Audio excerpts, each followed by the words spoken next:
سب سے پہلی چیز تو یہ ہے کہ جس وقت بندہ گناہ کرتا ہے تو اس کا رب اس سے ناراض ہو جاتا ہے، اللہ سبحانہ تعالیٰ اس سے ناراض ہو جاتے ہیں۔ تو بس بربادی کے لیے اس سے اور بڑی چیز کیا ہے انسان کے لیے کہ اللہ پاک اس بندے سے ناراض ہو تو بچتا کیا پیچھے پھر، کیا کام اس کا سیدھا ہو سکتا ہے، کیا حالات ہوں گے اس کے۔ اللہ ناراض ہو گیا تو ختم معاملہ، مالک تو وہی ہے، ہر چیز تو وہی دیتا ہے، تو جب وہ ناراض ہو گیا تو سب چیز بند ہو جاتی ہے انسان کی، سب معاملات ختم ہو جاتے ہیں۔ اس سے بڑا نقصان اور کیا ہوا گناہ کا، اور یہ اس وقت تک رہتا ہے اللہ پاک بندے سے ناراض جب تک بندہ اس گناہ کو چھوڑ نہیں دیتا، جب تک وہ گناہ کرتا رہتا ہے اس گناہ پہ قائم رہتا ہے، اللہ سبحانہ تعالیٰ اس سے ناراض ہوتے ہیں، اور کوئی عمل بھی اللہ کو راضی نہیں کر سکتا سوائے اس چیز کے کہ بندہ اس گناہ کو چھوڑ دے۔ نہیں سوچ لے فرق کیا ہے ان دونوں میں؟ صغیرہ گناہ ایسے ہیں، علماء کرام بتاتے ہیں کہ بھائی صغیرہ جو گناہ ہے وہ اس قسم کے ہیں کہ اللہ نے ایک انتظام فرما دیا ان کا بڑا اچھا انسانوں کے لیے، توبہ سے معاف ہو جاتے ہیں، توبہ کر کے چھوڑ دے اس گناہ، اور ایک اور سسٹم بھی اللہ پاک نے رکھ دیا گناہ کو ختم کرنے کی، صغیرہ گناہ ہے کہ جب کوئی وہ نیک عمل کرتا ہے تو اس نیک عمل کے ساتھ وہ گناہ اللہ صاف کر دیتے ہیں۔ جی کتنا بڑا کرم کیا ہے مومن پر اللہ تعالیٰ، جیسے اللہ نے ہمیں توفیق دی ہے، مجھے بھی توفیق دی، اللہ آپ کو بھی توفیق دی، ذکر تک لیا ہے، ذکر میں بٹھا دیا، ہم یہاں بیٹھ گئے، بہت سے جو جن کو اللہ تعالیٰ ان میں شامل کرنا چاہتا تھا یہ سسٹم بنا دیا آن ایئر کا، کئی عورتیں کئی مرد بیچارے دور دور ہیں وہ اس میں شامل ہو گئے، اسی طرح شامل ہیں وہ جس طرح ہم بیٹھے ہیں، ان کو بھی ثواب اللہ پاک دے رہا ہے، بڑے ذوق شوق سے بیٹھے ہیں، وہ باوضو ہو کے بیٹھے ہیں، بھی آج ذکر ہے، اپنے اپنے کاموں کو جلدی لپیٹ لیا کہ آج ذکر سنیں گے، کہیں 3 بجے ہیں، کہیں 2 بجے ہیں، کہیں صبح کے 12 بجے ہیں، کہیں رات کے 11 بجے ہیں، کہیں رات کے 1 بجے ہے، کہیں صبح کا ٹائم ہوا ہوگا، اس وقت گاڑی میں سن رہے ہوں گے، تو جتنی باادب ہو کے ذکر کی مجلس بیٹھے ہوں گے اللہ سبحانہ تعالیٰ ادب کو بہت پسند فرماتے ہیں۔ یاد رکھیں اللہ سبحانہ تعالیٰ کے کسی حکم کو ماننے کے لیے آدمی جتنا باادب ہوگا، اسی لیے بہت کلاسیفیکیشن ہے ایک ہی عمل کے اندر، کئی درجات ہیں، یاد رکھیں کئی درجات اللہ پاک نے رکھے، وہ کس لیے کہ وہ ہر اس عمل کے درجات کو بڑھاتا ہے اس کے ذوق اور شوق سے کہ اس میں اندر کتنی محبت تھی اس عمل کرنے کے لیے، اس کا نام ادب ہے، اس کا نام ادب ہے، اور سارا کا سارا معاملہ اللہ تعالیٰ نے ادب کے اندر رکھا ہے۔ جیسے اب ہم ماشاءاللہ ہم اس ذکر میں آئے ہیں تو کسی میں ڈفرینٹ شوق ہوگا، کسی میں ڈفرینٹ ذوق ہوگا، کسی نے اپنے کام کو لپیٹا ہوگا، کسی نے خوشبو بھی لگائی ہوگی، کسی نے سرما بھی لگایا ہوگا، کسی نے اسپیشل کپڑے پہنے ہوں گے، الحمدللہ، کیوں کہ اللہ کے ذکر میں جا رہے ہیں، پوچھتے نہیں رہا میں، ایک نور سا آ رہا ہوگا، جلدی جلدی ہم نماز پڑھی ہوگی، صبح سے خیال آ رہا ہوگا کہ آج ذکر میں جانا ہے، کوئی ادھر کوئی مہمان آ رہے ہوں گے تو ان کو ہوگا آج میں مجبور ہوں، میں نہیں مل سکتا، کچھ شارٹ کٹ مارا ہوگا، کس نے اپنی روزی چھوڑی ہوگی، کسی نے اپنا کچھ معاملہ چھوڑا ہوگا، تو یہ ایک معمولی بات ہے، یہ چیزیں آپ کے اس ذکر کے درجات کو کہیں سے کہیں پہنچا رہی ہیں، یہ نہیں کہ بھائی یہ کوئی ڈھونگ تھا، نہیں، جتنی آگ تڑپتی ہے الحمدللہ اللہ کی کسی فعل کے لیے، کسی کام کے لیے، اللہ سبحانہ تعالیٰ اسی قدر اس کے درجے کو بلند کر دیتے ہیں، اونچا کر دیتے ہیں۔ بہت سے ذات ایسے الحمدللہ ذکر کی مجلس میں آتے ہیں، ان کو کپڑے الگ رکھے ہوتے ہیں، خوشبو الگ رکھی ہوتی ہیں، اور اہتمام پورا ہوتا ہے، کھانے کا ٹائم چینج ہو جاتا ہے، اپنے معاملات کو چینج کر دیتے ہیں، اور جتنا اس میں قربانی سیکریفائس دیتا ہے، اور اسی وقت ایسا تو شیطان اس کو نیند کے جھونکے دے رہا ہوگا یا کوئی اور معاملات کر رہا ہوگا یا کوئی رکاوٹیں آ رہی ہوں گی. اب وہ سب چیز چھوڑتا ہوا نا یار جو کچھ بھی ہے میں تو ذکر میں ضرور جانا ہے, اللہ اس پہ فضل و کرم فرما رہے ہیں اور اس نے اس کو اویل کر لیا. تو الحمدللہ اللہ نے اس کے درجے کو بلند کر دیا. اب وہ بے شک اس میں اونگتا رہے, 7 والوں کو ٹکریں مارتا رہے, اس کو سمجھ کچھ نہ آ رہا ہو, بات کچھ نہ ہو رہی ہے, جو کچھ الگ ہے اللہ کو راضی کر دیا اس نے. اللہ جانتے ہیں اور خبیر وسیع ہے. بیچ آدمی میں بہت کچھ زور لگا گیا بیچارہ, چھوٹی سی بیماری تو اس کو بھی ختم کر کے آ گیا. تو یہ جس طرح ایک ہے مجلس ہمیں اللہ نے دیا, الحمدللہ اس میں بٹھایا, تو اس میں کیا ہوگا, جیسے جیسے مجلس اپنے پرائم پہ جائے گی الحمدللہ, عروج پہ جائے گی مجلس, ابھی سٹارٹ ہو رہی ہے نا, تو آہستہ آہستہ عروج پہ جاتی ہے الحمدللہ.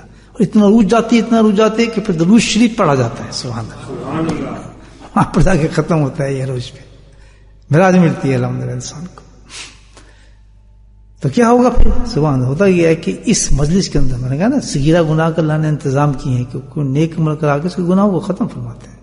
جب انسان اس عمل میں ذکر کی مجلس ہے, اس لیے میں مثال آپ کو دے رہا ہوں, ایسے ساری مجالس جب اس میں بیٹھتے آدمی جیسے ہم بیٹھے ہیں, تو جیسے جیسے مجلس بڑھتی جائے گی, کلمات آتے جائیں گے, ہم پڑھتے جائیں گے, مزے لیتے جائیں گے, ہوگا کیا, ہمارے جسموں سے گناہ ایسے جڑیں گے جیسے سوکھے درخت سے پتے جڑتے ہیں. تو یہ تو صغیرہ گناہ ہے. لیکن کبیرہ گناہ جو ہے وہ نہیں اسلام معاف ہوتے. وہ تو رمضان بھی معاف نہیں کرا سکتا, حج بھی نہیں معاف کرا سکتا, تہجد بھی معاف نہیں کرا سکتا, کوئی عمل اس کے لیے نہیں معاف کرا سکتا. سب جو کبیرہ گناہ یاد رکھے, کچھ نہیں. جس رمضان میں گناہ معاف ہو رہے ہیں, اس روزے میں گناہ معاف ہو رہے ہیں, فلاں یہ معاف ہو رہے ہیں, خوش فہمی میں مت رہنا. یہ سب صغیرہ گناہ معاف ہو رہے ہیں. جو گناہ کبیرہ ہے, علماء کرام بتاتے ہیں, جو گناہ کبیرہ ہے وہ ان چیزوں سے معاف نہیں ہوتے. اس کا انتظام اللہ نے دوسرا رکھا ہے. میری بات سمجھ رہے ہیں؟ بڑے اہم میسج آنے والا ہے بہت جلدی, ٹو دا پوائنٹ آ رہا ہوں میں, غور سے سننے بات,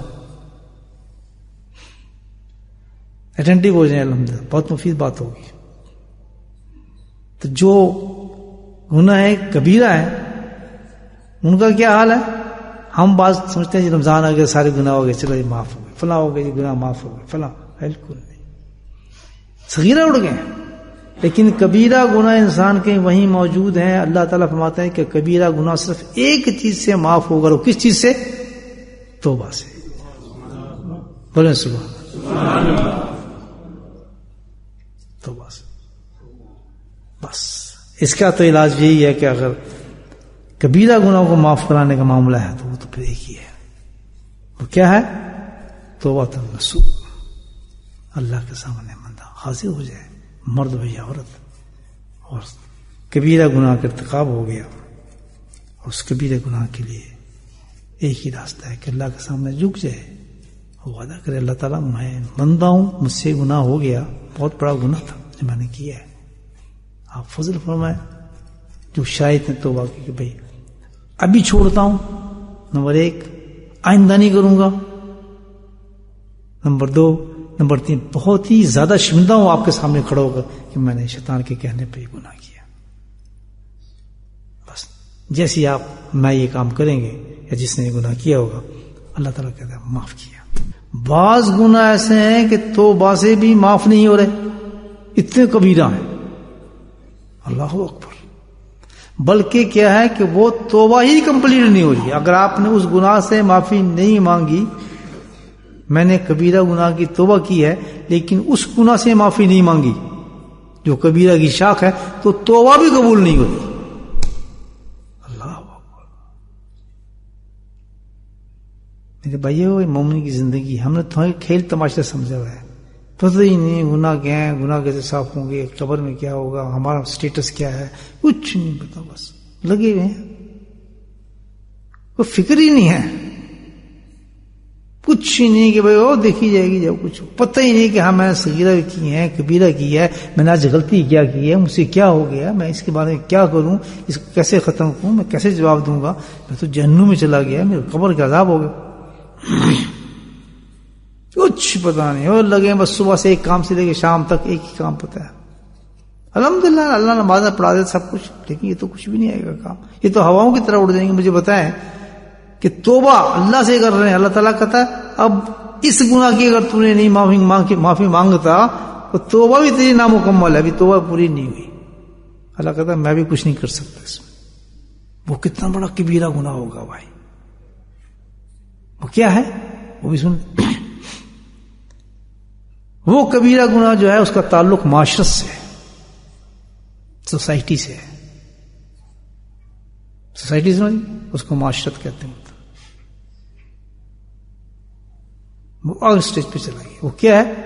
میرا آپ کا جو معاشرہ ہے، اس کے اندر جو انسان گناہ کرتا ہے حقوق کے عباد کے اندر، وہ ایسے گناہ ہوتے ہیں اللہ تعالیٰ کہتا ہے کہ یہ گناہ جو ہے یہ توبہ سے بھی معاف نہیں ہوں، میرے پاس آ بھی جائے گا تو میں نہیں معاف کروں. کیوں کہ یہ تو اس وقت معاف ہوں گے جب وہ بندہ جس کو تو نے جس کے ساتھ معاملہ ہے اس کو تو وہ تجھے معاف کرے گا تو پھر ہی میں تجھے معاف کروں. نہ تیری توبہ بھی پڑی ہے، یہ پڑی توبہ تیری چکل ہے توبہ بنے، یہ بھی کام نہیں ہے. اس کو کہتے ہیں معاشرتی گناہ. اس معاشرت کے سارے گناہوں کے علاج کیا ہے؟ تزکیہ ہے. سبجیکٹ بند ہو چکا ہے، اس کو ڈب دیا، جبکہ اللہ کے نبی نے خود فرمایا تھا جو ہم کتاب والحکمت یزکی، یہ قرآن کے لفظ ہے. اللہ خود نبی کریم خود ارشاد فرما رہے ہیں کہ تین چیزیں ہیں میرا خاصہ ہے، خصوصیت ہے یہ میرے تین چیزیں میں آپ جو لے کر آئے ہوں. تو تزکیہ کہاں گیا؟ کیونکہ تزکیہ اینڈ میں بتایا، حکمت کے پہلے کتاب بتائی، پھر حکمت بتائی، پھر تزکیہ بتایا. تزکیہ کو ہم نے بہت لائٹ لے لیا کہ بس ذکر کر لو، ذکر نہ کرو، ذکر کیا ذکر نہیں کیا، یہ کر لیا فلاں کر لیا. نہیں، تزکیہ وہ تزکیہ ہے کہ جس میں یہ ہماری معاملات صحیح ہوتے نظر آ رہے ہیں، ہماری زندگی بدلتی نظر آ رہی ہے، معاشرت کے اندر سوسائٹی میں ہم ڈفرینٹ انسان ہو گئے ہیں.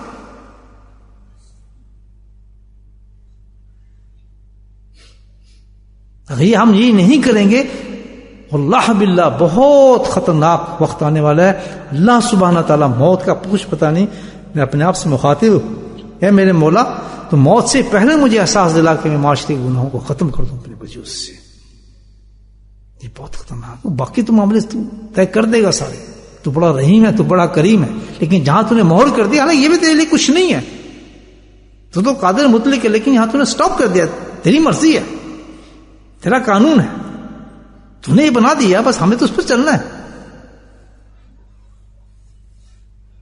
اتنے سخت معاشرات کے گناہ